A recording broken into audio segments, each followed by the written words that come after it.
You look like No!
Good evening, everyone.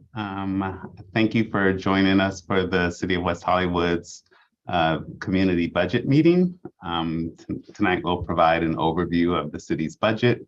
I am David Wilson, the city manager. Along with me is Christine Seyfert, our budget officer, Oscar Delgado, our assistant city manager, and Jackie Rocco, our deputy city manager. We will be presenting tonight, but we also have with us all the department heads are here and available to answer questions if there are questions related to the city's budget. So we will jump right into it.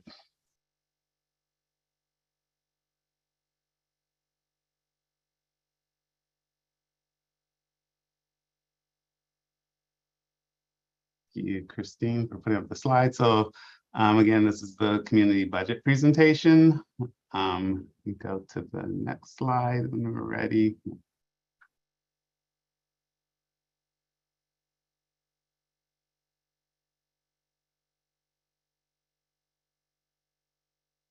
Okay. So today we're going to talk about the elements of the city's budget. Christine will provide some detail on the two-year budget itself, and then Oscar and Jackie will talk a little bit about the city's priorities and work plans in the current budget. Next slide. Just to start, of course, my picture is covering the words, the slide. So we do a two-year budget with the city.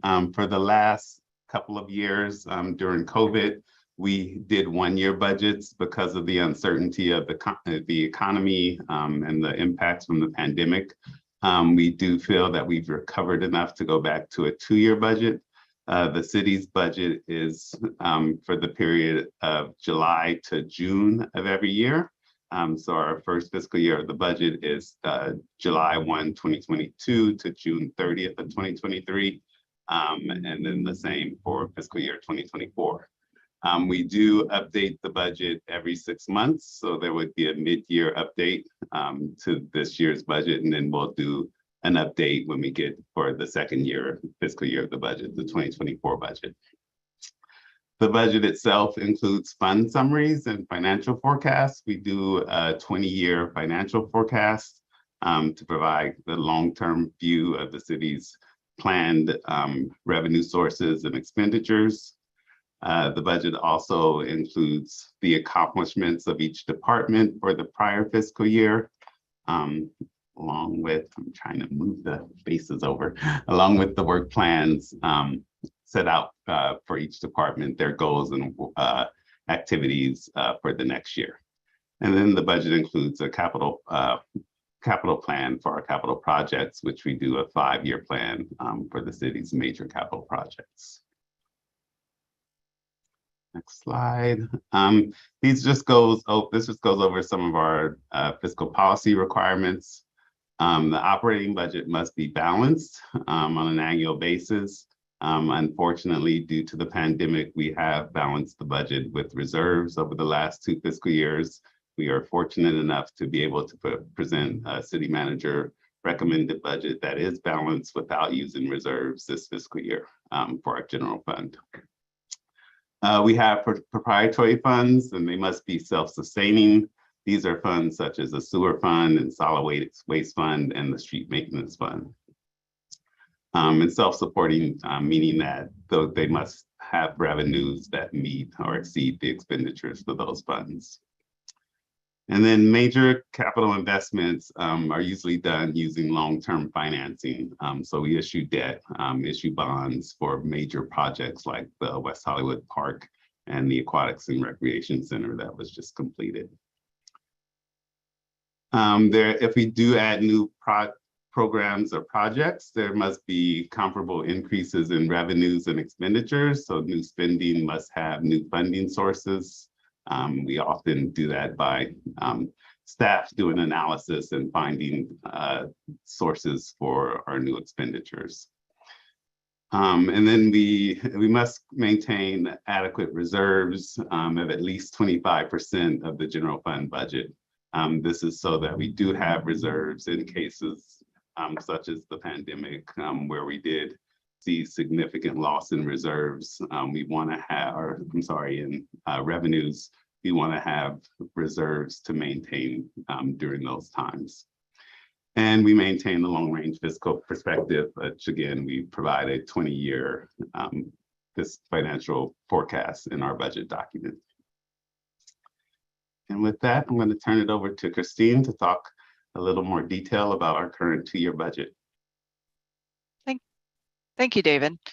So I will be talking to you about our 2-year budget, and we'll start with our schedule. The budget schedule this year kicked off with a subcommittee meeting in April, where the Finance and Budget Subcommittee of the City Council met to talk about their priorities for the 2-year budget.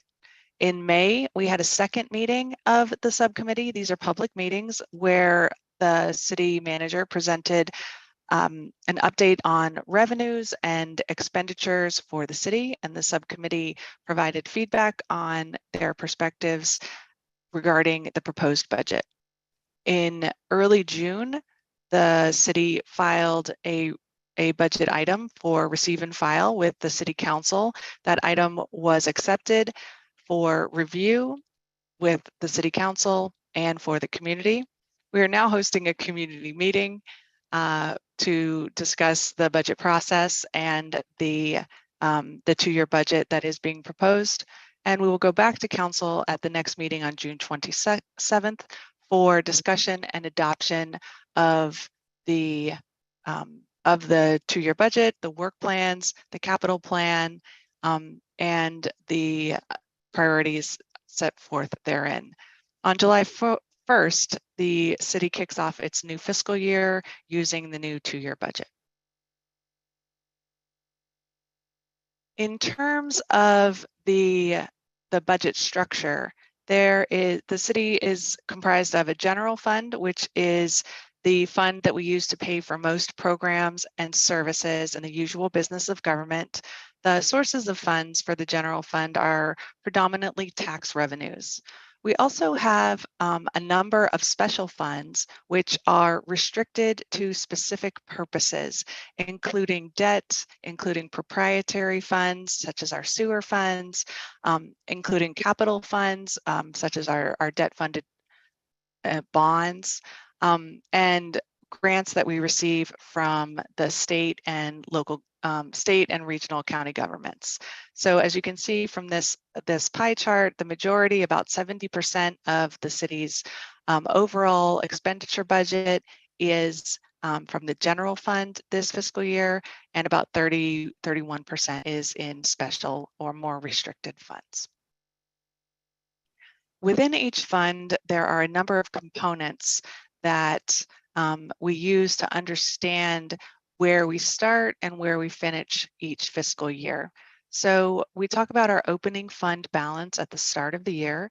Our projected opening fund balance for FY23 in the general fund is about $122 million. We are projecting revenues of approximately $130 million in FY23. And then we anticipate transferring approximately $10.1 million out of the general fund and into the debt service fund to pay for long-term bond funding related to capital projects. The city has projected operating expenditures of $116.6 million from the general fund, and spending on capital projects of approximately $3.5 million. Then we take our revenues, we subtract any fund transfers out and add any fund transfers in. We subtract our operating expenditures and capital projects, and that takes us to our change to fund balance. And we, as David mentioned, have a financial policy that requires us to have a balanced budget. And so in FY23, our expenditures and transfers are balanced by our revenues with a very slight surplus of about $27,000. And that means that our ending general fund balance is our opening balance plus or minus the change to the fund balance. So it's about the same, $122.4 million. each one of our funds, the general fund and all of our other special funds, has a fund, an opening fund balance, projected revenue, transfer, operating expenditure, and capital project explanation. Those are found in the budget, and they are also attached to the budget staff report and the budget resolution. And those files will be able to be found. I'll talk to you about where later in this overview. Also, they will be with the agenda that is being published for the June 27th council meeting. Going a little more closely into the general fund, our revenue sources, as mentioned before, are primarily taxes. As you can see, we have about 75% of our total general fund revenues in fiscal year 23 are expected to be from taxes. Then we are anticipating 25% of our revenues from other sources, which include licenses and permits, charges for services such as things like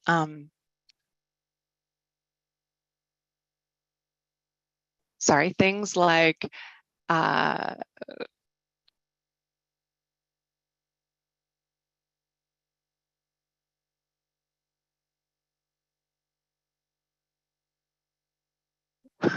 we charge for services. We also have items such as the use of money of property, fines and forfeitures, and other revenues. Uses of money and property include building rents and parking fines, parking meters, and then we have parking fines and parking and other forfeitures, and then other revenues, which are typically very small items like interest on funds that are in the bank. In terms of revenue trends, these three charts show the different major taxes that the city receives. We have sales tax, which over the last several years has grown substantially due to the passage of Measure E, a local sales tax that was implemented in fiscal year 22. It passed on the 2021 local election. That has increased our sales tax revenue estimates over the past several years by about $10 million total. In terms of our hotel tax, also called our transient occupancy tax, we are anticipating hotel tax revenues of about $28 million in FY23 and growing to about $30 million in FY24. Those values indicate a return to pre-pandemic levels and are supported by strong occupancy and a return to visitors to the Southern California region. We also are seeing increases in the average daily rate at our local hotels, which is due to the increasing quality and new hotels coming online that have been in the development pipeline for many years. And finally, property tax is another major source of revenue for the city, and we anticipate $24 and $25 million of property tax revenue over the next 2 years. The real estate market in Southern California has remained strong throughout the pandemic, and we have seen our property tax receipts and our revenue projections rise slowly over time due to continued strength in the property market. In terms of expenditures, we'll focus on general expenditures now. We break our budget categories, our spending categories out into 5 major categories. Those include personnel costs, contracted services, other operating costs, capital projects, and other financing uses, which is a long way to say generally payment on our debt service. Contracted, as a contract city, we do contract for a majority of our services, including protective services with the sheriff and with Block by Block for security ambassadors. We also contract for street sweeping and for facilities maintenance services and for professional services, for parking services, and for a variety of other services with the city. So it's not unexpected or unusual to anticipate that a large portion of our budget would be broken out into contract services.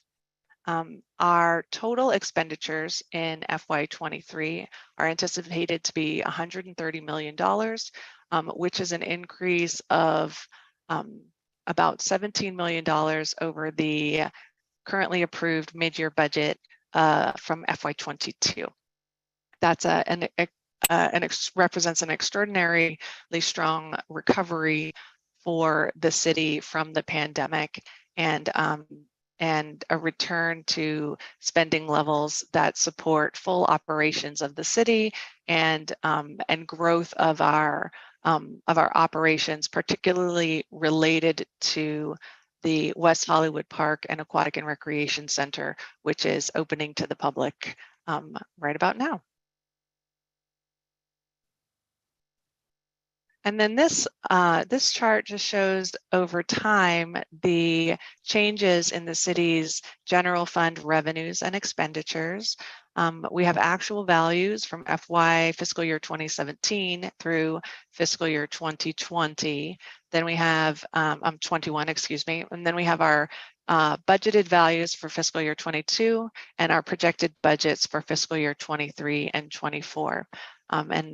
And as this chart shows us, we anticipate a balanced budget for fiscal year 23 and 24 with slight excesses of revenues, which are our pinkish red columns, over our expenditures, which are our gray columns, for actual values prior to the start of the pandemic. And then we have been using reserves in fiscal years 20 and 21 and an expected use of reserves in fiscal year 22. We will not have our final actual values for FY22, which ends in June, until later in the calendar year or the end of the calendar year of 2022. The city publishes a digital budget book. This year and last year, we switched from doing a PDF-based budget to a digital interactive budget. The digital budget book can be accessed at this website shown on the screen, which is weho.org/budget, and there's a link to the operating budget and capital work plan.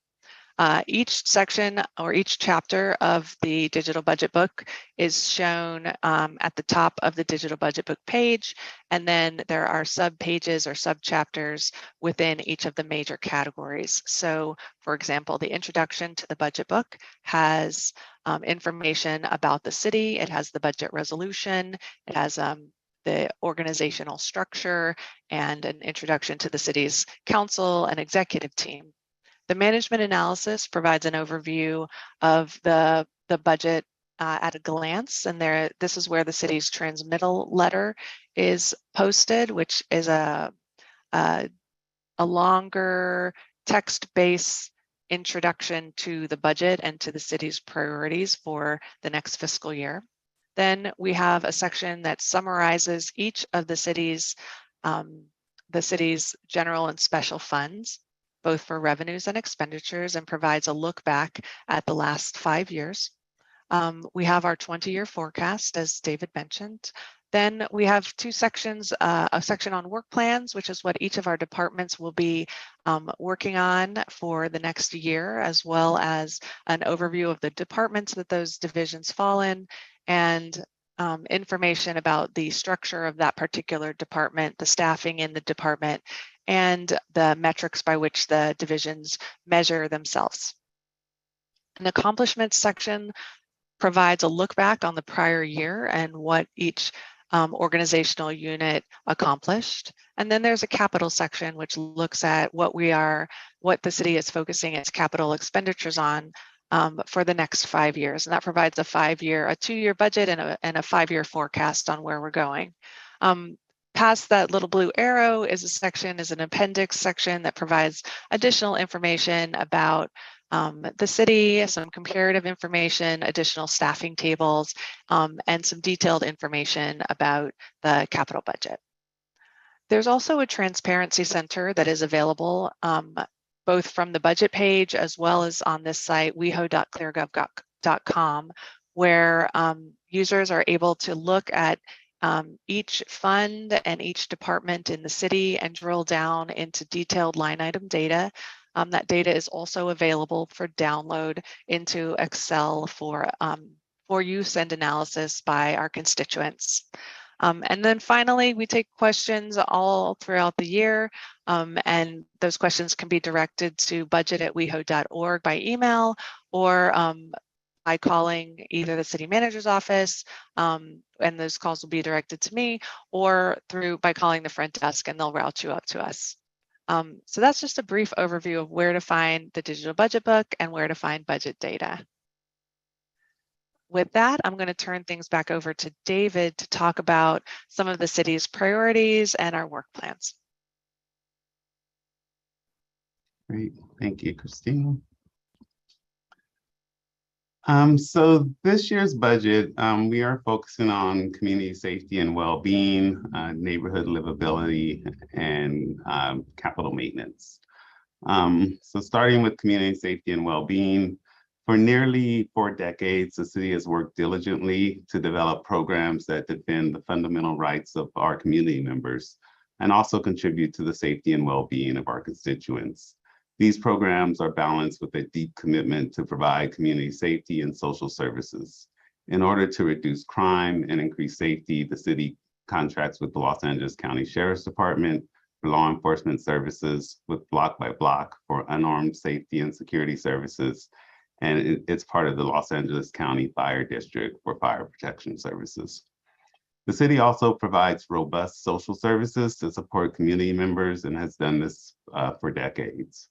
The city currently funds more than $5 million per year for programs that include social services for seniors, people with HIV and AIDS, members of the LGBTQ community, people with disabilities, alcohol and drug use recovery, support programs for Russian-speaking immigrants, services for people who are homeless, food programs, and healthcare system services for people who are uninsured.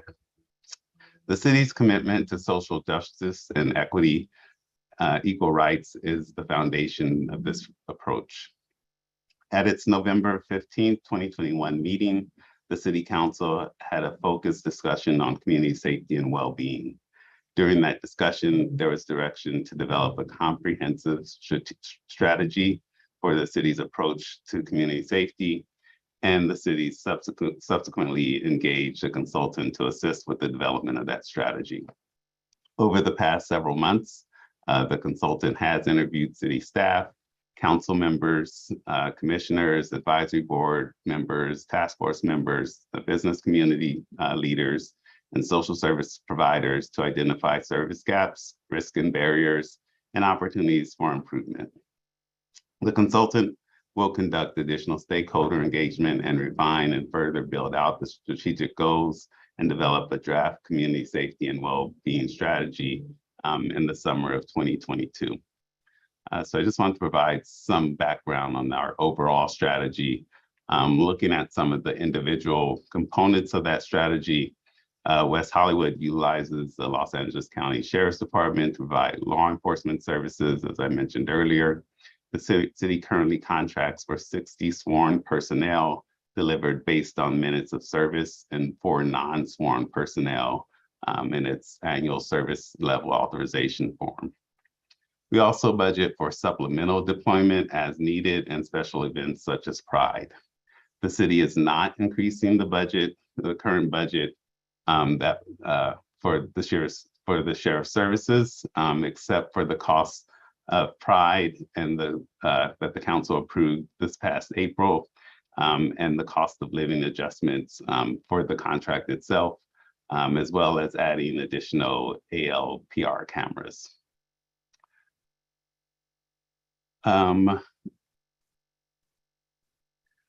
I am recommending that the city shifts funds from the supplemental deployments to replace a deputy position for the entertainment policing team that was cut a couple of years ago to address the projected budget shortfalls due to COVID. This will assist in addressing some of the nighttime safety issues the city has been experiencing without increasing the overall budget for the Sheriff's Department. In addition, We are proposing an audit of the sheriff's contract, along with a feasibility study to have our own municipal police department based on direction we've received from council over the past year. And then we're also working at the partnership with the Center for Policing Equity. That is a nonprofit organization committed to equity and inclusiveness in police organizations. They partner with law enforcement agencies across North America to help them realize their equity goals and aim to bridge the divide of communication, mistrust, and suffering. Most of all, their goal is to use science to improve public safety, community trust, and racial equity by analyzing 5 data types. Those are pedestrian stops, vehicle stops, use of force, calls for service, and crime. They are presenting to the Public Safety Commission in July, and we expect to have a draft of their data gap analysis in August of this year. And then the final report should be prepared by either the end of the calendar year or early next year. And there's no cost to the city for this work. We are also continuing to maintain the city's MET team, which is a team that includes a sheriff's deputy and a clinical social worker. We have found that that team has done well for the city, in addition to expanding the ALPR program, which I mentioned earlier, and those are automated license plate recognition systems. We are also increasing our funding for the Security Ambassador Program. This is our unarmed security guards. We are providing additional fixed post and kiosk-based services based on council direction last month. We are increasing their contract by 1.3 million to 3.7 million for total services. And this does allow us to reduce those supplemental deployments by the Sheriff's Department and provide that additional deputy to address more serious crime issues. In the area of social services, we are adding an additional $1 million in annual funding. This includes additional funding for our MIT team, along with additional funding for rental assistance and food insecurity. We're also providing our normal cost of living adjustment, which is about $200,000 for those social services agencies. And that increase will bring us to about 6.3 million in direct service contracts. In the area of our homeless initiative, we are continuing to work towards building the behavioral health crisis intervention team. That is the West Hollywood Care Team. We are not budgeting direct funds in the current budget. It's not proposed, but we are seeking funding from various sources. And often in order to get those funds, you can't supplement funds that you've already budgeted. So the city is committed to this work. We have our whole strategic initiatives team that has been working towards this for over a year now. And we will budget for those services as we're ready to provide them. We'll continue our multidisciplinary and multi-agency partnership with LA County and the Department of Mental Health. And then additionally, we are retrofitting the Holloway Motel to provide transitional housing. And this is permanent housing for people who are transitioning from being experiencing homelessness at the Holloway Motel. There will be services for those individuals along with the housing at that location. And then lastly, in the area of neighborhood and business safety, we are continuing our work with the code compliance services and related enforcements. We're actually integrating that division into our overall community safety department, which I'll talk a little bit more about later. Next slide. In the area of our operational work plan, and this is kind of our general overall neighborhood livability, and Oscar and Jackie will talk more detail about some of these things. We are budgeting $157 million across all funds in fiscal year 2023 for these services.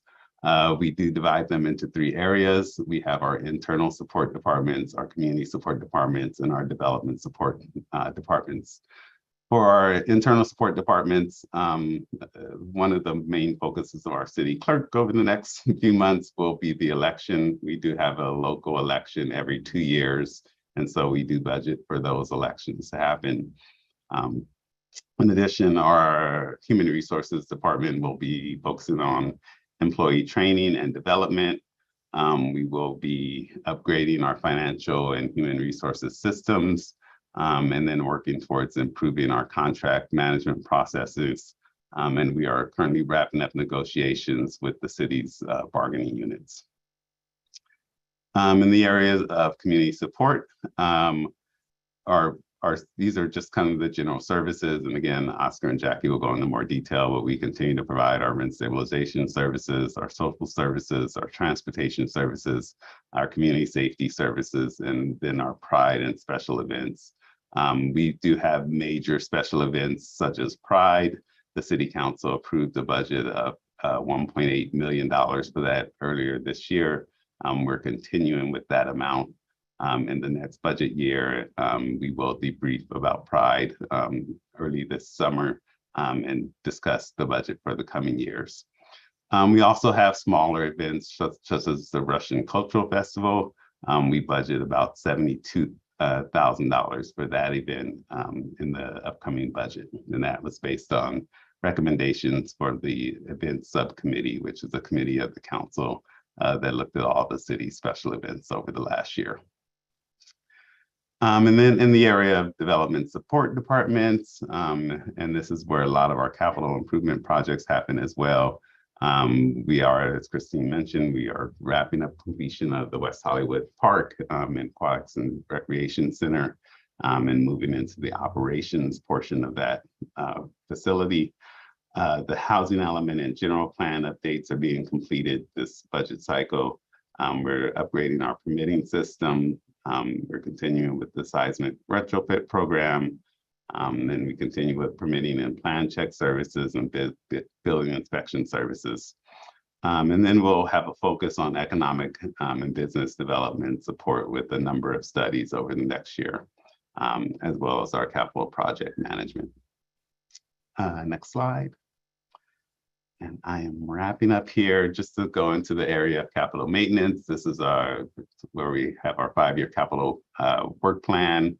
We are budgeting $15.8 million across all funds for major capital projects in this budget. In the area of property development, the Coast Playhouse, which is the theater just across the street from the city of City Hall. We are planning for improvements to that location. As well as the log cabin on Robertson. We're planning for ADA and other improvements for that property. I mentioned earlier about the Holloway Motel, and then we're also looking at improvements to the Laurel House.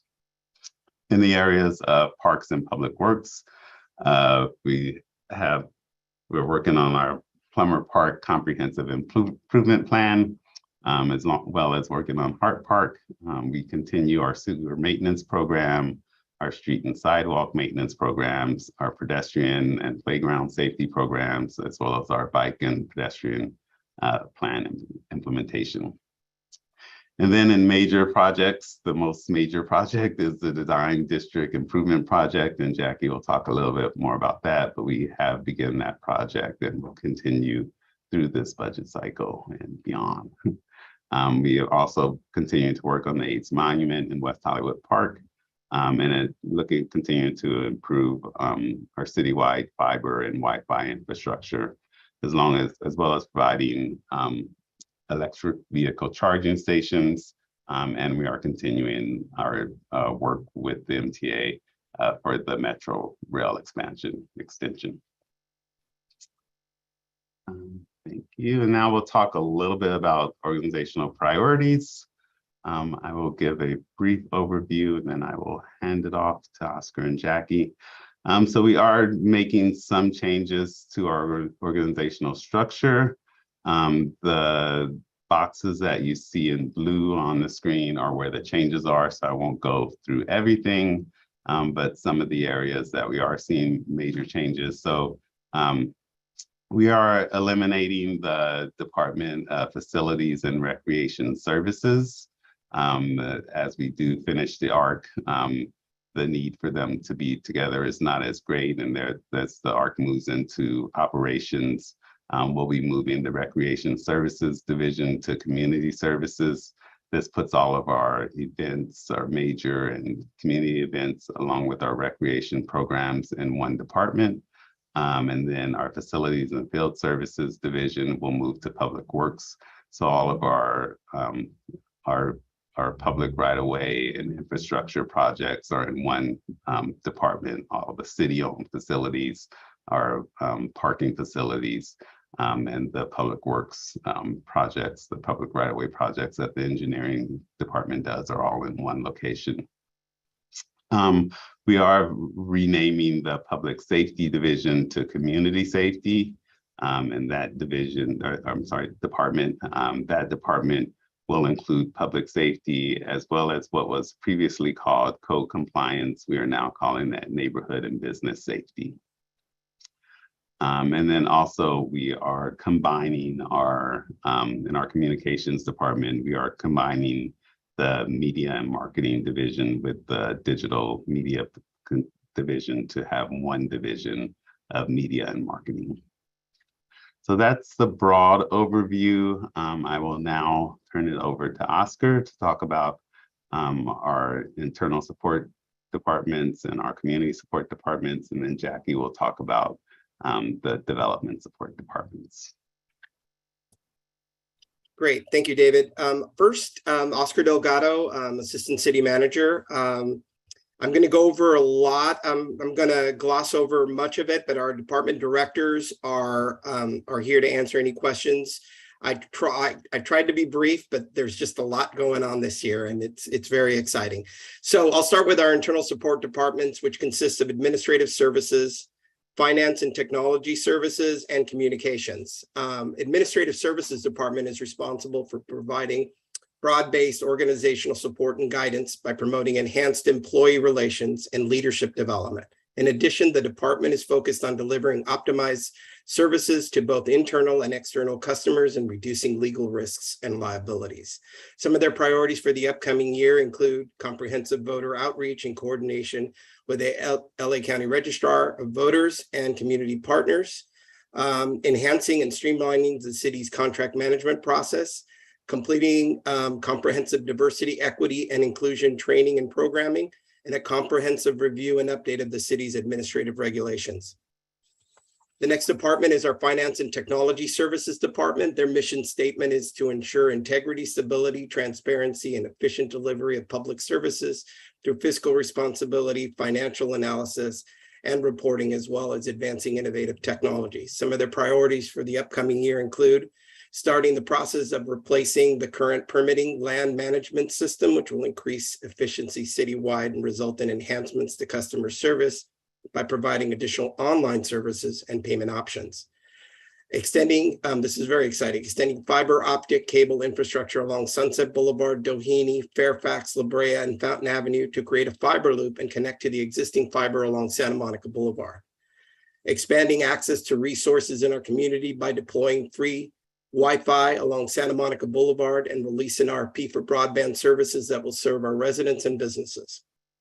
They will begin phase one of the city's current financial system replacement program, which will involve identifying a system that integrates finance, cashiering, budget, human resources, payroll, procurement functions, including contract monitoring. And our IT department is in the process of modernizing conference rooms to Teams rooms to better support the increased number of hybrid meetings in the city. Lastly, we have our communications department. They oversee the City of West Hollywood's communication strategies and innovation programs. The communications department oversees all branding, digital media and video production, filming, marketing, and media relations regarding city issues, programs, policies, events, and services. Some of their priorities for the upcoming year include COVID-19 communications response to prioritize information from the LA County public health, the state, and the CDC to safeguard our community. They will also continue to expand outreach on social media through enhanced graphic, video, and organic engagement, and will incorporate new technologies that help organize workflow and maximize efficiencies. They are in the process of creating a performance management program to connect broad goals of its strategic visioning, which will include a public dashboard for transparency on performance management initiatives and outcomes. And what David alluded to earlier is we're also going to be expanding our municipal electric vehicle charging stations. The city has a multi-year plan to expand the number of EV charging stations for the community to approximately 300. Or by adding 300, we already have quite a few. Next slide.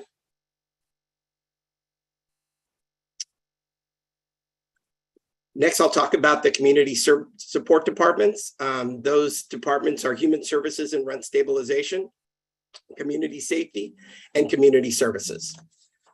First department I'll talk about is human services and rent stabilization. Their mission statement is to provide services and programs supporting a healthy and resilient community and a high quality of life for our residents. Some of their priorities for the upcoming year include upgrading internal and external technology services, concurrent with the rollout of the non-rent stabilized property registry, provide enrichment in schools, including school gardens, art and music, as well as administering grants in the schools program and the youth scholarship program, continue to manage the performance of the city's transit program, which includes City Line, WeHo Pickup, Dial-A-Ride, and our on-call transportation program.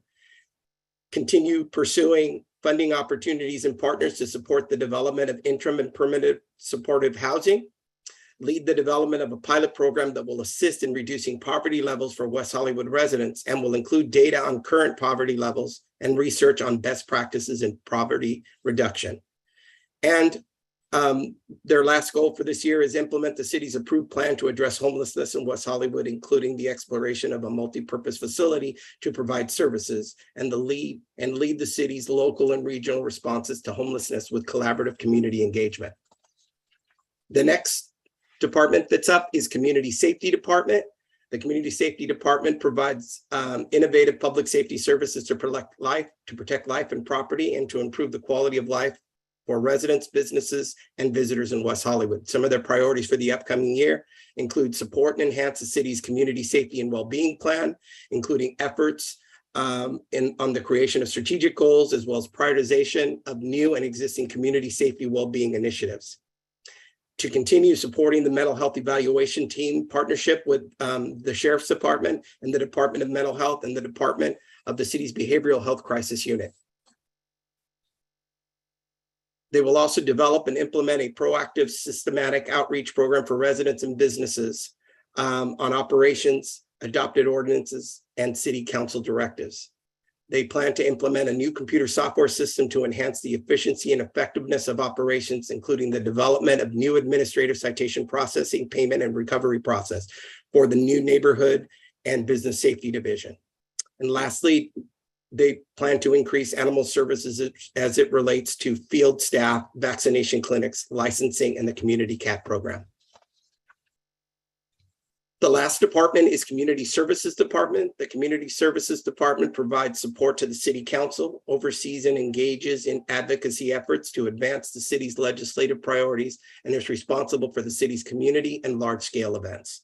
The department also provides community outreach and engagement, and the oversight of a task force and several city advisory boards. Some of their priorities for the upcoming year include work with the Social Justice Task Force to finalize their draft recommendations by hosting 2 community listening sessions before presenting the final draft to the City Council, work with the newly selected consultant on the historical context study, provide logistics support and high-level customer service for large-scale co-sponsored and city-initiated community events, organize a legislative action day in Sacramento for representatives from the city's advisory boards for the upcoming legislative session, assimilate the program and operations of the West Hollywood Park and Aquatic Center into the Recreation Services Division, and continue to expand recreation services program and as facilities and operations return to post-pandemic levels.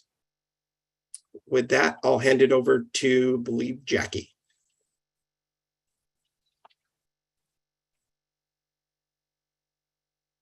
You're muted.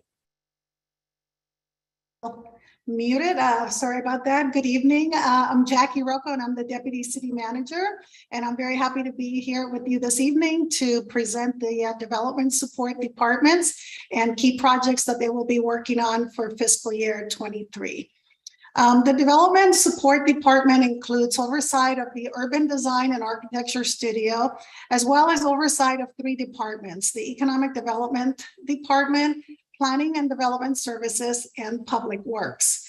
By incorporating these departments under the leadership of the deputy city manager, the city provides a pathway to a streamlined interdepartmental process to ensure that a high standard is met for both customer service and overall design process. And the primary goal of the development support team is to promote and implement solutions that will make everyday life better for our constituents and to deliver on our commitments. I will move on to our economic development department. The economic development department is comprised of 3 divisions. It is the arts division, business development, and property development divisions. And together they are responsible for managing a broad economic development strategy that responds to changing economic conditions while striving to maintain fiscal and economic stability. The department also promotes the city's brand as a creative and attractive community through a diverse portfolio of arts and culture programming. In the upcoming fiscal year, they will be working to implement a new business attraction and retention set of programs that will include the business task force and economic blueprint. They will also be the property development team will be working with staff to begin improvements to various city properties that David Wilson alluded to, like the Log Cabin, Laurel House, and Holloway Motel. And they will also be working to develop underutilized city properties, focusing on housing, community services, homeless services, parking, and arts and culture venues. They will also continue to work on the cannabis ordinance to continue to lead this program and do outreach to approved operators to assist them with opening their businesses. And they will be working on a very robust city arts program, including arts grants, public art, and cultural programming. The next department that I will present is the Public Works Department. The Department of Public Works is comprised of 3 divisions: engineering, facilities, and field services, and parking services. The primary goal of the Department of Public Works is to upgrade city infrastructure, improve the transportation system in the city by working to improve vehicular, pedestrian, and bicycle traffic, and to develop parking opportunities by exploring the creation of off-street parking opportunities near all business districts. The department is also responsible for the administration of the city's capital projects program. And the key projects that they will be working on is the Design District Streetscape and Utility Undergrounding Project. As David mentioned, this is a major project underway in our city, currently in the Design District area of Melrose between Doheny and Croft. It is a multi-phase project that began in April of this year and will continue through 2025 when all phases of the project will be completed. It's going to be a major project that will transform the area, expanding sidewalks, repaving all the streets, new landscape, new lighting, Wi-Fi, fiber, and on-street electric vehicle charging stations. So it'll be a very exciting project for our city. The department will also be working on traffic control and pedestrian safety measures to implement in-road warning lights at unsignalized crosswalks to improve safety and to assess other locations in the city where these measures can be implemented. They will also be establishing a comprehensive evaluation, replacement, and maintenance system of our city's sewer program, which is an important part of our infrastructure. Additionally, they will be implementing additional digital welcome signs at 3 new locations, in addition to the one that has been piloted on Sunset and the city limit to the west side of the city of West Hollywood, bordering Beverly Hills. They will be working on annual sidewalk and street pavement repair projects, completing rewiring of 5 traffic signal intersections to improve performance, piloting a smart street lights program that provides lighting control and real-time traffic, pedestrian, and bicycle counts and analytics. We'll be implementing a new parking citation and permit processing program. We'll begin the exciting and opening and new operations of the Aquatic and Recreation Center in West Hollywood Park, long awaited by our residents. So we're very excited about that. And we'll continue with the capital projects program administration. The next department under development support is planning and development services. This is a department that is extremely busy. It is comprised of 3 divisions: current and historic preservation planning, long-range planning, and building and safety. And together they are responsible for managing the city's urban environment and creating a livable community that balances the needs of residents, businesses, property owners, and visitors. And this department also serves as a leader in coordinating and focusing multi-departmental work efforts to address the wide number of planning and development issues throughout the city of West Hollywood that they confront on a daily basis. Some really exciting projects that they're going to be working on is the seismic retrofit program that David also mentioned under the capital projects, but it's an important program in the city.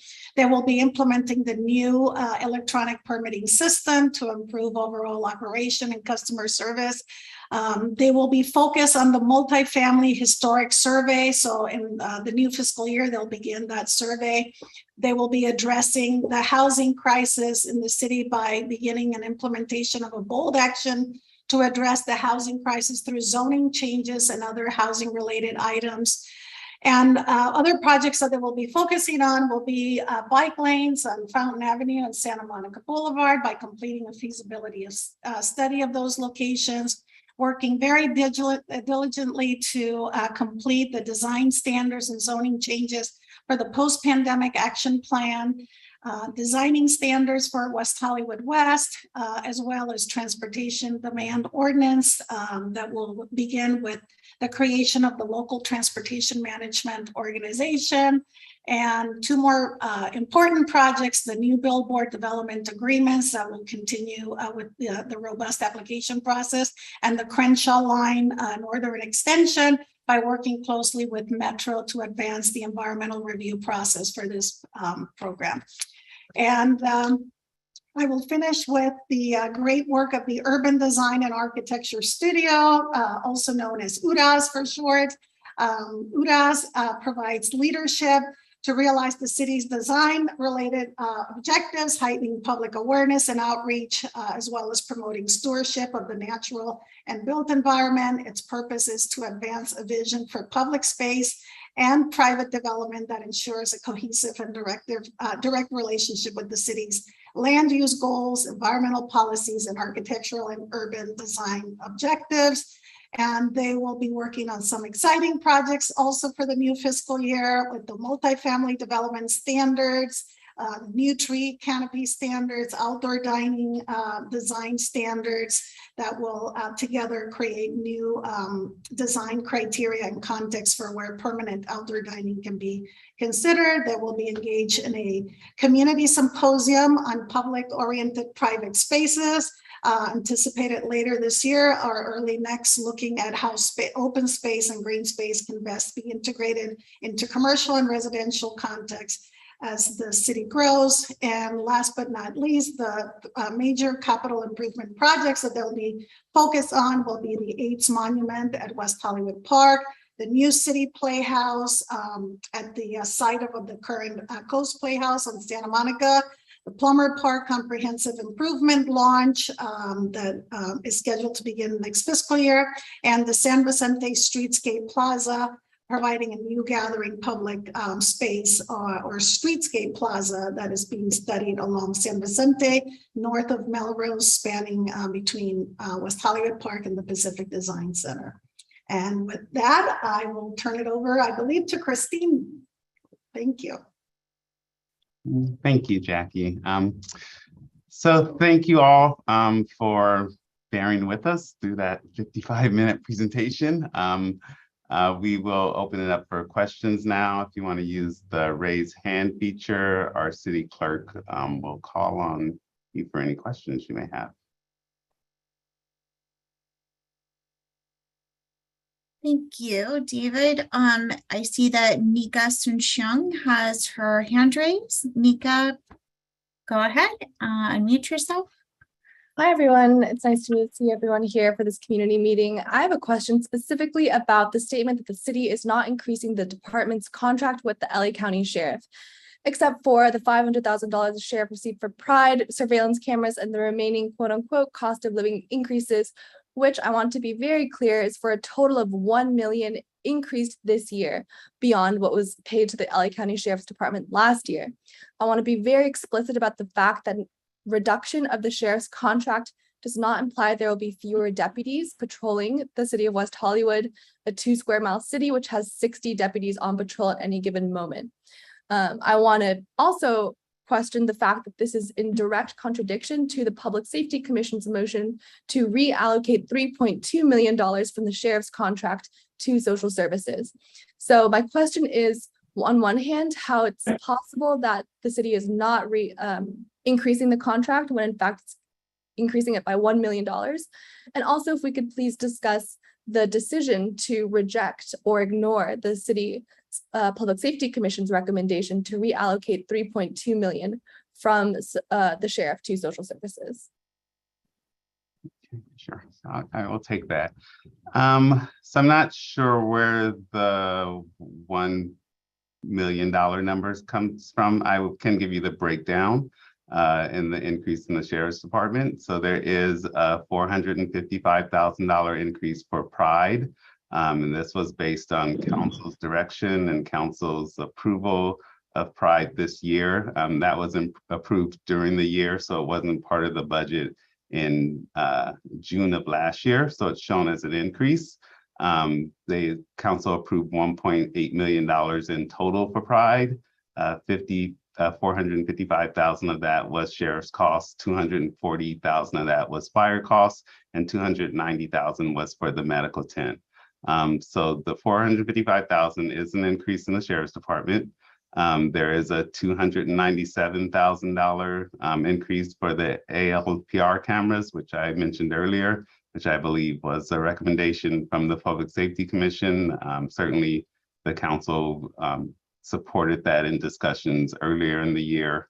And then the remaining increase for the sheriff's department is there's about a $200,000 cost of living adjustment. So those are the increases from the last year's budget. Certainly the Public Safety Commission did make a recommendation to cut the budget by $3.2 million. I considered that recommendation and I am not proposing it in the city manager's proposed budget, but ultimately the council will have their discussion and decide on how they want to move forward. Thank you. Our next speaker has a phone number ending in 9751. I see that you're already unmuted, so go ahead and ask your question. Thank you so much. Jamie Francis, residing here in West Hollywood. I just wanted to see if David could extrapolate some information or possibly Oscar Delgado or Jackie. I don't know if David Jenny's there. I just wanted to specify, and this is just alluding to Commissioner Souchon. She keeps on mentioning about reallocating, funds from the sheriff's department, but she never specifies social services. I've lived here for 10 years, and being a non-senior or someone with a chronic disability, I see less and less money going towards me or my general population, or generally the safety of, since I was attacked in the city several times over. I don't see the money going or directed towards non-senior disabled. I keep on hearing the phrase over and over, redirect, let's allocate funding towards addressing homelessness and Pride and special events. Well, what about existing low-income residents who barely can survive in the city? Because as I've seen the map or the pie, it shows that about 55 to 60% of the population has to live with a significant other or roommate or someone else that they don't know in order to survive and live in West Hollywood. That's unacceptable. I mean, this housing crisis is ongoing. I mean, I've lived here for 11 years and I've seen less services, less money directed towards, ways that I could benefit. And yet during the crisis, when we had the pandemic, guess what I received from the city? Nothing. No services, no assistance programs. The county, defer to the county, gave me nothing. I'm just very disappointed as I've seen this decade go on that I'm getting less and less resources or seeing it directed towards people who actually need it to survive. It shouldn't be going towards salaries. It shouldn't be going towards certain things, I guess, with cost of living adjustment that the city manager said about sheriffs. I agree that we need to have a public safety threshold in order to have, our safety intact with commissioners. And unfortunately, I disagree with them. However, what about the social services and money about existing residents? I get it with homelessness in other cities, basically, just finding ways to, have the Jamie? homeless come into the city. Yes? Am I So timed out? we're not really timing this, but is there a Okay. specific question? Like, did you want to know how much Well, additional? I'm sorry. Yeah, well, I just want to say, and I'm sorry if I can just sum it up or give a summary. As I've lived here for 10 years, I'm seeing less and less money. Where is it going for non-senior, non-aged in place, chronically disabled, or people who are in the 30 to 40-year-old category? Plain and simple, I don't see the funds. That's what I'm trying to say and get the gist of it. Thank you. Thank you. So I mean, in kind of generally big picture, we are increasing our social services budget for our social services contract agencies by $1 million, as mentioned earlier. So in total, that will go from about a little over $5 million to $6.3 million. I know David Juni, I believe David Juni, our social services manager, is on. I don't know if he wants to provide any additional information about how that money is allocated. But we have certainly continued to work towards providing additional social services. Good evening. Can you all hear and see me? Yes. So David, can I intervene? I'm sorry. I just want one other comment. I don't care about the agencies. It's the residents. The agencies have not helped me, and that's what I'm saying.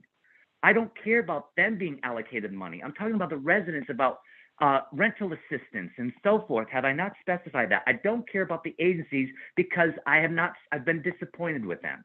That's the point I'm trying to make. Direct funding. Okay. We'll address that question. Thank you. So as is mentioned in this report, there is funding, the additional funds for social services. Portions of that are dedicated to increasing rental assistance and also in increasing food and nutrition services. The city, I think, for example, during COVID, the city increased rental assistance with emergency rental assistance programs by over $1.3 million. And that was for all residents that were impacted by COVID. So you will see, that's an example, but you will see in this new contract year additional programming specifically to increase rental assistance and food and nutrition, and as far as direct services for community members.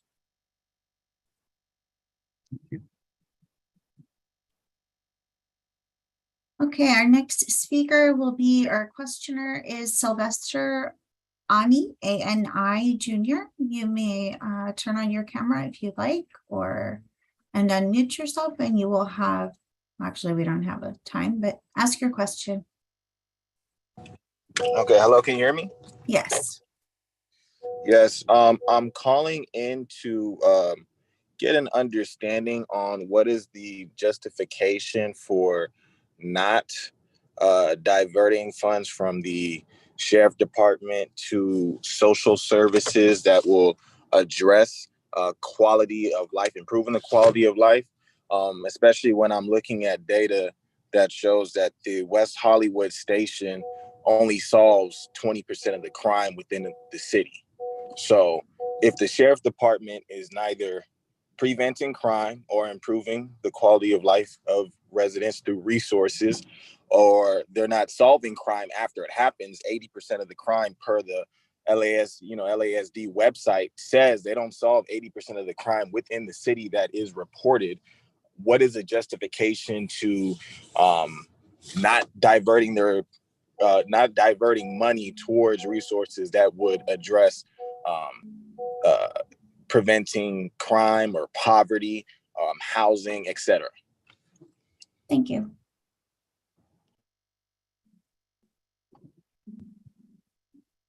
So I, because I am the city manager and it's a city manager recommended budget, in my point of view, we are doing both. We are increasing social services for those programs that David just talked about, and we're not reducing the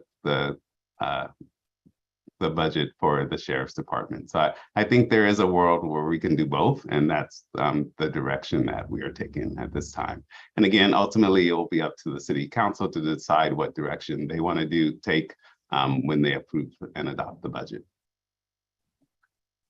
Okay, our next speaker is Alec. Hello? Yes.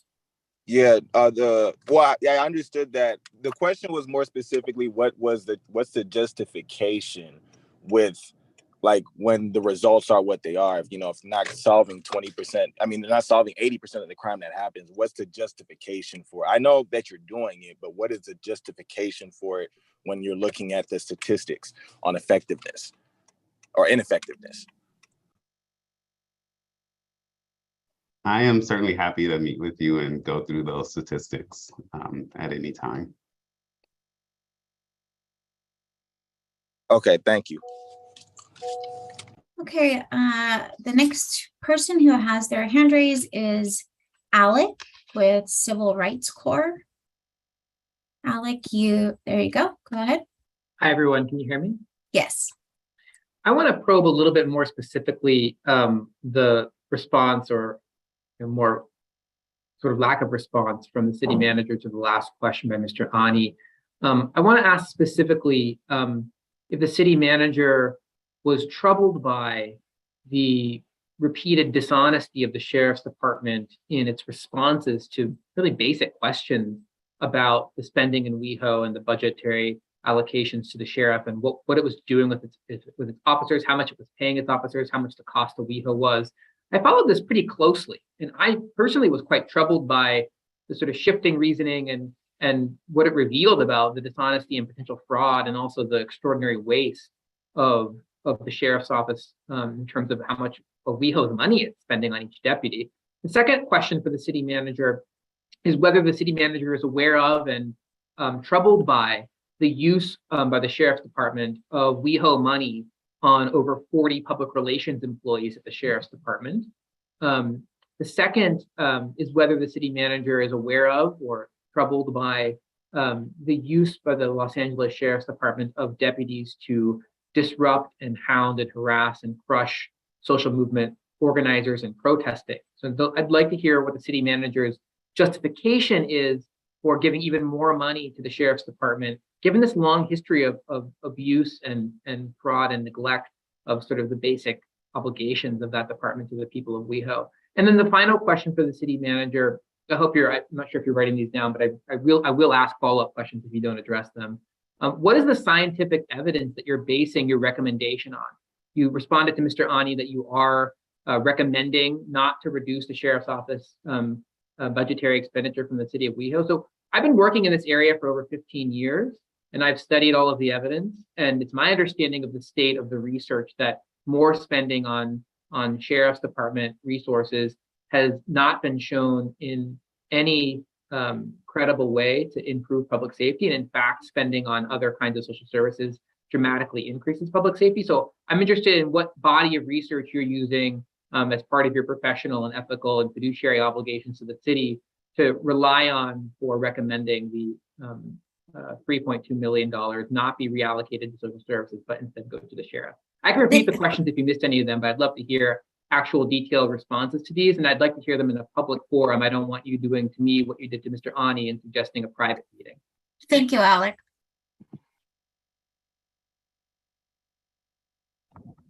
So thank you for your question. And this is a public forum. It's a public forum about the West Hollywood budget. And I'm here to talk about the West Hollywood budget. I don't have concerns about what the city of West Hollywood pays for its budget for its sheriff's department. We look at those numbers very closely. We pay for deputy services and for overhead and for things that happen at the West Hollywood Sheriff's Station. While I understand there are concerns with the Sheriff's Department overall, those concerns, I certainly share the concerns, but I also share that I'm here to provide public safety and community safety to the city of West Hollywood's residents. And so that's the information that I'm going off of. I'm going off of based of the time I've been here and the needs, the safety needs. Again, I'm happy to look at the data that you've collected over that period of time, but this is not the forum to go through that data. So certainly if you want to reach out to me directly, I'm happy to have a conversation and look at all the data that you've collected over the years. I guess the first question though was whether you were troubled by the shifting explanations and shifting numbers and dishonesty. I mean, the sheriff first came back to you and told you Alex? the wrong figure for what deputies were costing WeHo, and then they came back to you with another figure that was higher, and then they came back to you with another Alex? figure that was higher. I'm just curious. I mean, it seems like a dereliction of duty for someone who's responsible for recommending city budget changes to not show any concern at all when the numbers keep shifting like that. What's your explanation for that? Alex? I will provide you my explanation because you did ask, and that does affect the city's budget. I don't think the right questions were asked at first. If the right questions were asked, the sheriffs would have provided the right information. Based on the report that was provided, the sheriff reviewed that report and provided their correct information. And again, this is their data related to that report. So I will provide that response, and then we have to move on to the other speakers. I wish.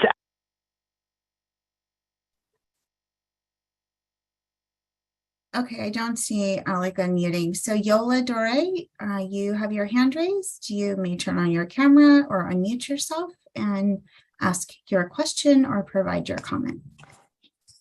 Yes, ma'am. Good evening, city manager, staff, and guest. Yola Dore, West Hollywood. Can you hear me? Yes. Yes, Yola, we can hear you. Okay.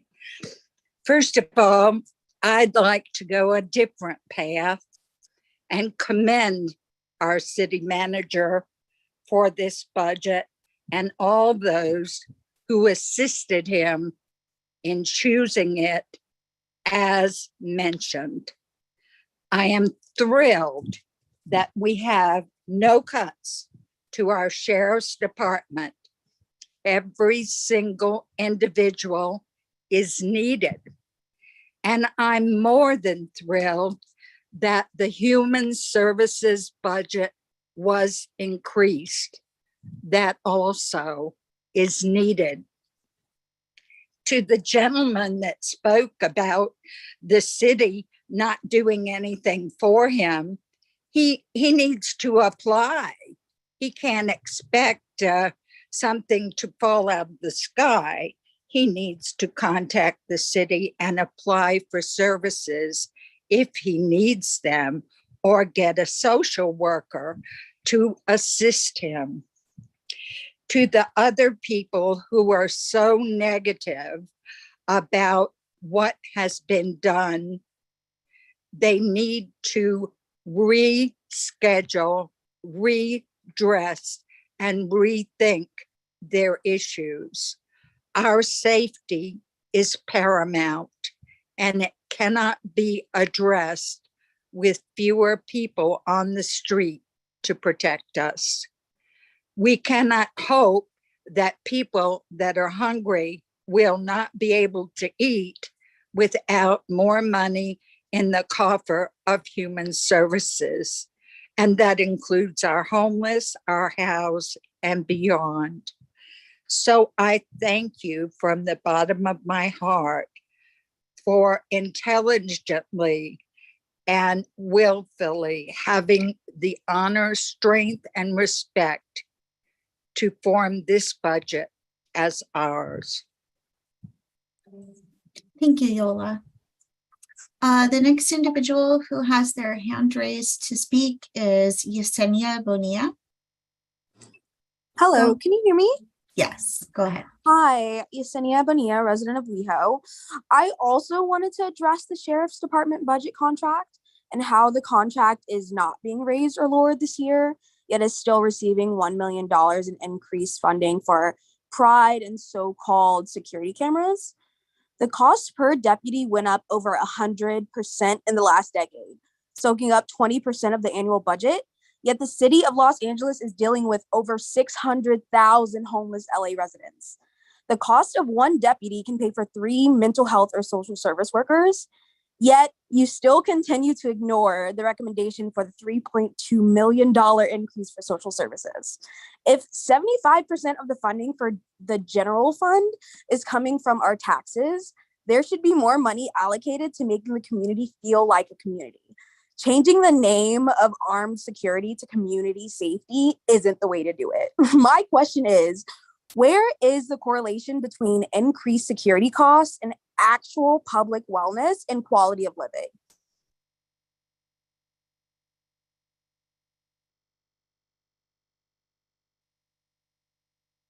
So as was discussed in the presentation, we look at these things all together, community safety and well-being. So we're looking at increasing them all. And taking a comprehensive approach, we can certainly increase our response to some of the issues in the community regarding mental health and other things, as well as maintain the sheriff's budget. And that's what I believe this budget presents. Okay, the next individual with their hand up is John Peltz. John, you may unmute yourself and ask your question. Hi, yeah, I'm John. I'm a reporter with NOC LA, and I wanted to follow up on a previous answer given by the city manager, David Wilson. I was watching a few meetings, and I also witnessed sort of the sheriff's department sort of shift their numbers both on their budget and on crime rates as well.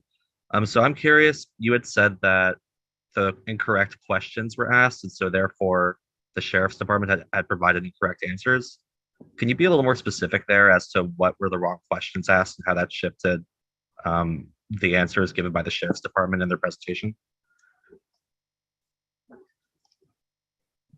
Sure, and I'm not aware of them changing their numbers during the presentation. There was a request to the city regarding the city's budget information. We provided that budget information based on the request. And then there was an analysis done on the sheriff's contract and the cost of the sheriff. The city's budget is not the place to determine the cost of a sheriff's deputy. And so that's where I think the wrong information was provided based on the question that was asked. We were responding to a question for budget information, and that's what was provided.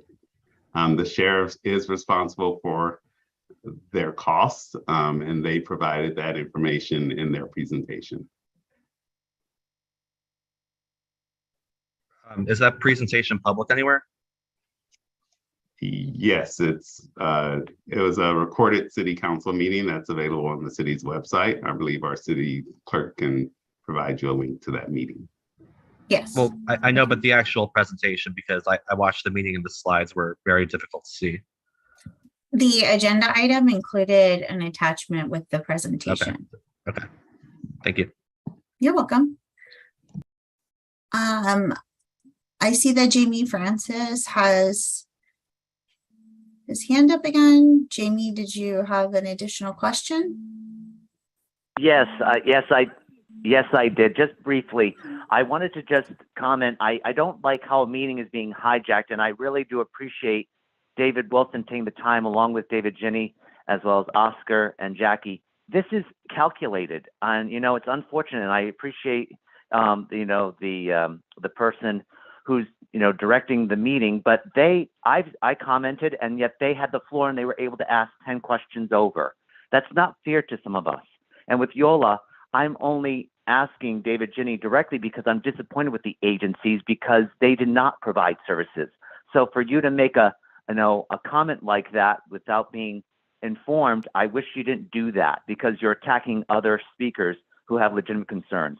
So this is where we're trying to deal with the budget and budgetary concerns, and you have people about, well, defund the sheriffs. That's not right. This is a budget, hearing. They can't be doing that. So I just wish it was directed a little bit better, and thank you for letting me speak my mind. But I've just been disappointed as the 10 years have gone on. As someone who hasn't received more, I've received less. So I just wish that there could be more control of this meeting, and maybe people more interjecting like David and so forth. I would really appreciate it. Thank you so much. Thank you, Jamie. Steve Martin, I see that you have your hand raised. Go ahead and unmute yourself. And if you wish, you may turn on your camera. Okay, am I unmuted? You are unmuted. Is my camera on? I just sent you the ask to turn on. All right, well, I didn't do my hair. I want to thank staff for all the work you've put into this. There's a lot of exciting things in this budget. I do want to thank Yola DeRay, because I think that Yola really represents kind of the feeling of the community. I mean, we've been battered since February by a lot of ideologues, out-of-town activists that have just kicked around the sheriff's issue and have been playing politics with public safety. And we're really tired of it. And we really appreciate that staff has become the adults in the room. The Public Safety Commission, and I am friends with most of those people, or consider myself friends with most of those people, and respect them as individuals, but it has become a circus. At the last city council meeting, one of the defund sheriffs activists came to the meeting and said that it cost over $300,000 per sheriff was the cost of each sheriff. And anybody who has studied the sheriff's budget and been to our council meetings knows that it only costs $130,000. These are just figures that are thrown out willy-nilly, half-assed, because they don't care about the facts. I appreciate the staff doing what they're doing. If I had my way, I would be increasing the sheriff's budget to put in some bike patrols and make the city feel safer. I appreciate at least we're trying to do something strategic here within budget limitations, but I'm hoping at some point we can do more. I was here in the 80s and early 90s when we didn't spend enough money on the sheriff's budget because we didn't have the money. And street prostitution was rampant, home break-ins were rampant, car thefts were rampant. The crime rate is nothing like it is today. So I don't know what kind of stats people want, but people who've lived here a long time know that this city has been a lot safer. Up until maybe the last 2 years, this city has been way safer than it was 15 or 20 years ago. So, we appreciate the fact that you guys seem to be under attack, but if the city council wants to cut the sheriff's budget, let them do it. But, we'll see what happens. Anyway, I am hoping that we do follow up on some of the recommendations about poverty reduction, look at maybe a guaranteed income program for long-term tenants, or a guaranteed permanent rental assistance program, because there's a lot of people on Social Security who are barely paying their rent and can barely buy groceries without these kinds of programs. But anyway, thank you guys for all your hard work. Night. Thank you, Steve. Thank you for your comments. I just want to provide a point of clarification. So the current cost of a deputy is about $330,000 a year, the average cost for our sheriff's deputies. Manny Rodriguez, I see that you have your hand raised. Go ahead, Manny. I'm in the middle of a Pinkberry. I'm Manny Rodriguez. I actually live in West Hollywood, like some of us on this call. My mistake was that I turned this meeting on in my car on the way home, and I sort of got sucked into this. And here I am, listening to the same boring people talking about defunding the sheriff. How much longer are we going to hear from these people? Many of which don't even live here. Let me make something perfectly clear. And by the way, thank you, Yola Dori, for telling us that the proposed budget does not include a cut in sheriffs. I missed that part of the meeting. Let me make something very clear. I speak to a lot of people in this community. Everybody who's invested in this community, who's lived in this community for a long time, or a little time, does not want the sheriff's budget cut or put to any other purpose. In fact, every resident I speak to doesn't want less cops. They want more cops. Now, take that $3.5 million that this same boring person and conversation keeps bringing up over and over and over again. Get the money from someplace else. Sure, we need those services. This city has a lot of money, but nobody, not a single resident that I've spoken to who's been here for 5 minutes or 40 years wants a cut in our sheriff's budget. And as City Manager David Wilson said, the city is satisfied with what we're getting for our money. You have a problem with the county sheriff, who you all thought was at the Pride Parade. He wasn't. Hello? Then take it up with the county. West Hollywood is okay. And let's stop this nonsense. Thank you, Manny. Steve Martin, I see that you have your hand raised again. Did you have an additional question?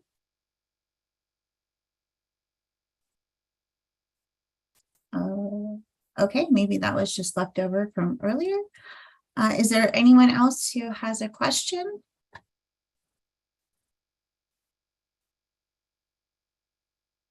Carrie Balbone, go ahead, Carrie.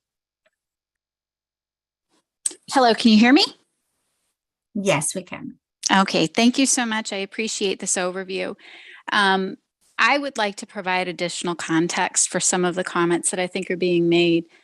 When we talk about the level of facts and questions that have been asked throughout this process, I think we've seen a change on both sides. To be fair, and I will disclose, I am a public safety commissioner, so I've had a front row seat to some of this. To be fair, the first proposal that was put on the table was put on the table because of the amount of time that our police department spends on behavioral health issues during their day. That's how we got to 10 officers. That was the first request, and 3.2 million. That then changed to no, we just want a social service upgrade. And it wasn't about the time the officers were spending. It was just swapping it out. Then that turned into, well, let's question the officer statistics around grand theft. And then when we figured out that grand theft was because of the cell phones costing $1,000, it then became, are they effective at solving for cell phone crime? So when we talk about what the goals are, it's very clear that some people would like to defund or move dollars, no matter what the data says. And I want to make that clear. And I'm not going to say that they're wrong, because I don't think that that's for me to say, because everybody has an opinion. But if we're going to keep score, let's keep score around the shifting story on both sides.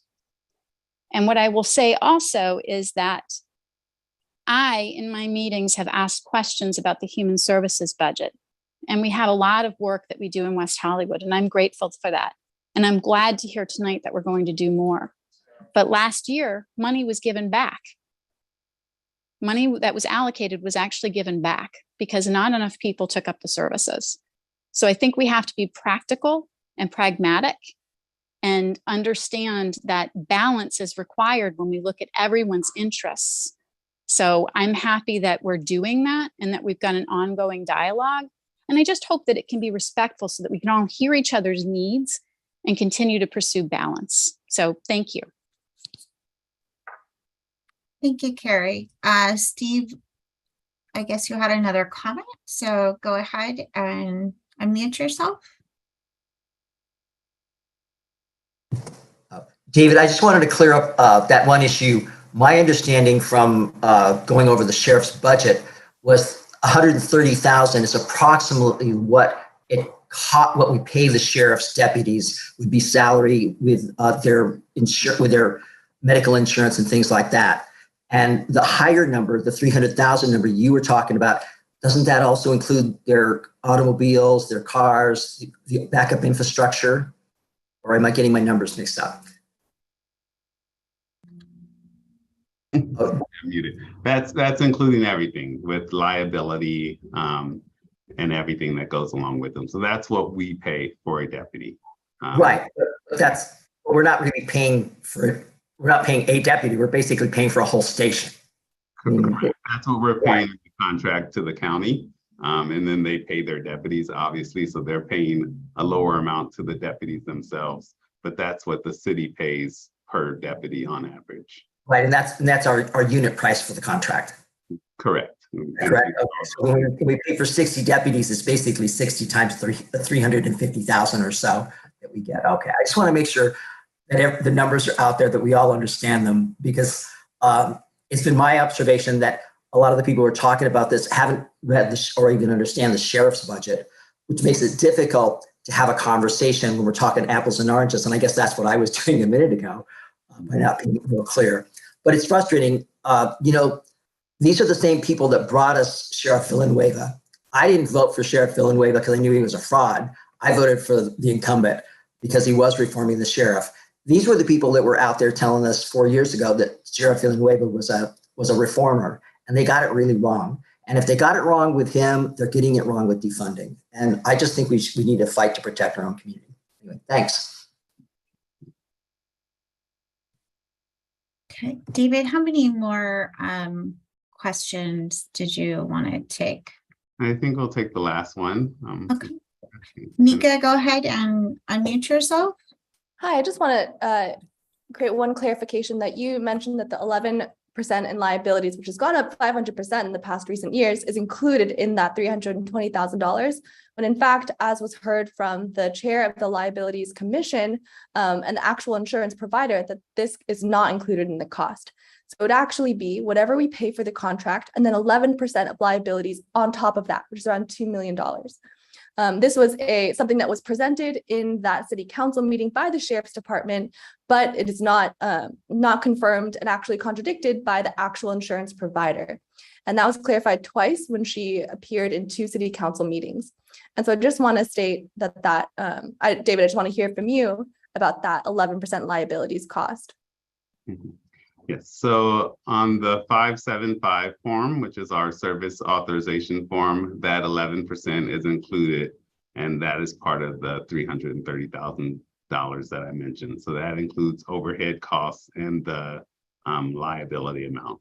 I'm not sure what the insurance person said, and I can certainly go back and look at the tape, but there just may have been a misunderstanding there. But as far as the form that we receive every year and I actually have to sign off on, it does include the liability amount. It's possible that she was talking about the cost of liability claims. We do not pay any claims because we pay a premium on liability, that 11%, similar to what you pay on insurance. We pay that 11% premium, and then we don't pay for any claims against the sheriff's department. And possibly that's what she was referring to.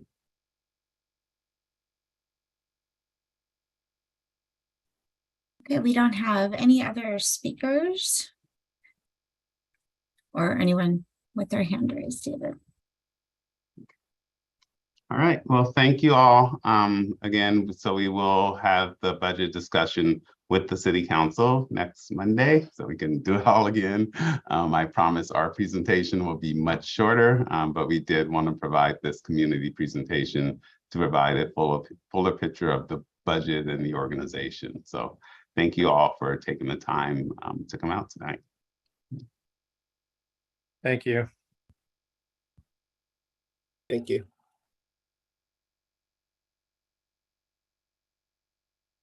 Thank you so much for this. Thank you so much for this presentation. Really do appreciate it.